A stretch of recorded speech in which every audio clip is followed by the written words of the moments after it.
Hi there, everyone. Yeah.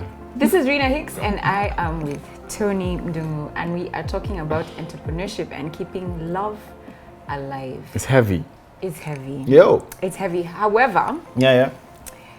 the love I am referring to is love between children, Spouses, family, friends, yeah.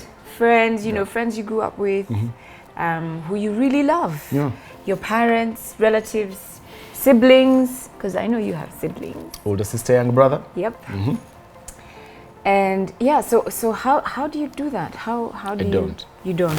I'm not even going to pretend I'm good at it, which would be sad, because I think we talked about authenticity and just being open and honest about it. Look, so work-life balance is a myth.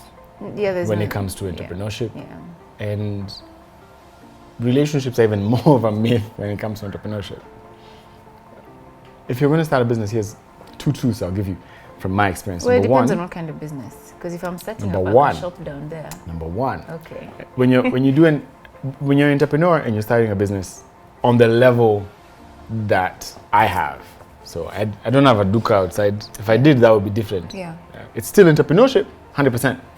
But then when you're starting, there's a couple of things you're going to come across. Number one, you're going to have to make a decision between who gets most of your time.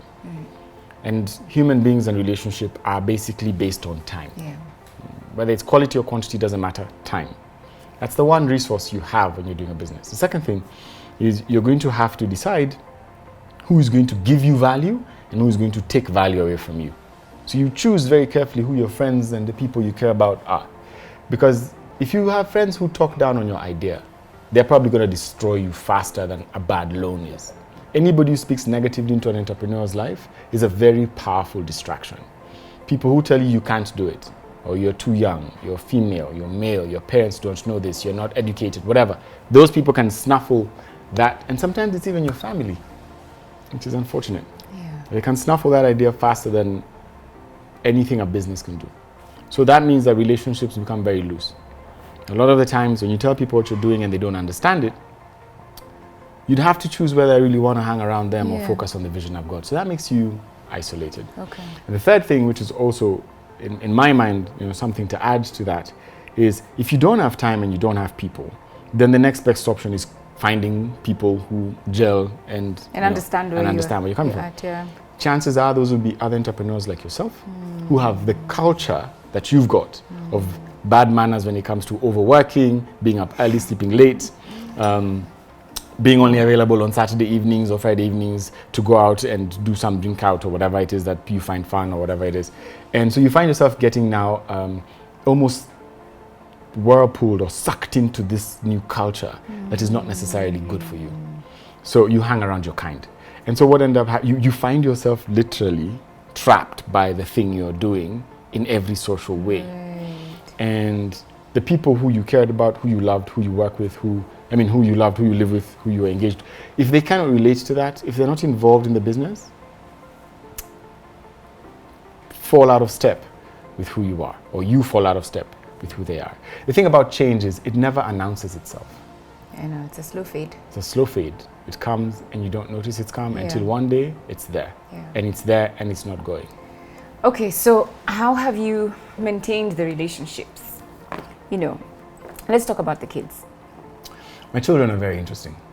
I have two daughters. And they've come here a lot. They've done their homework here. They've slept on the couch while I was working late. They have insisted on me going home, doing homework, tucking them in, and then let me come back. Yeah. And so you do that every day? I do that as many times as I can. I'm reducing it now. Why? Because now I need to pay a bit more attention to my health, because that's the last thing we'll talk about. To your health. Yeah, because people don't understand, their bodies do run out of steam. Yeah. And so as you keep going, you need to be very intentional about how you treat yourself. Late nights, early mornings, and overworking, undereating does impact the way your mind and body functions.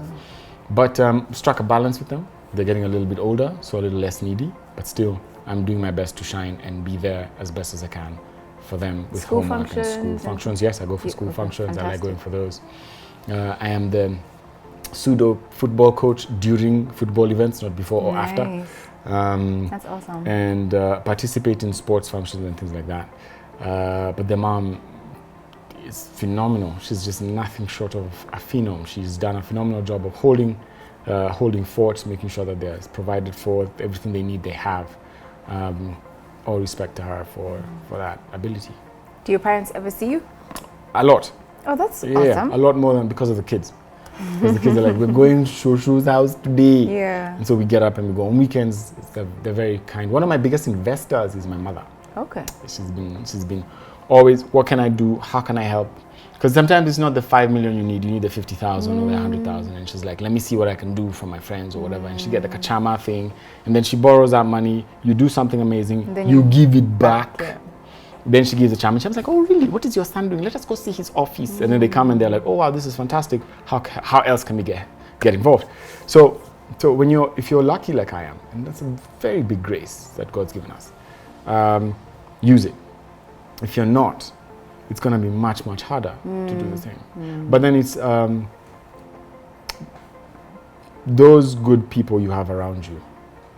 Sometimes they don't even know how much you're depending on them to just stay standing. So if you've got good people, you will stay standing. If you don't, you'll be broken. Yeah, but you need the time to be able to spend with the good people, right? So you find a way to make it. For me, a lot of the good people I know have been in the office. And we've spent time in the office together, them doing their thing, me doing our thing. But the small minutes we steal in between build a relationship.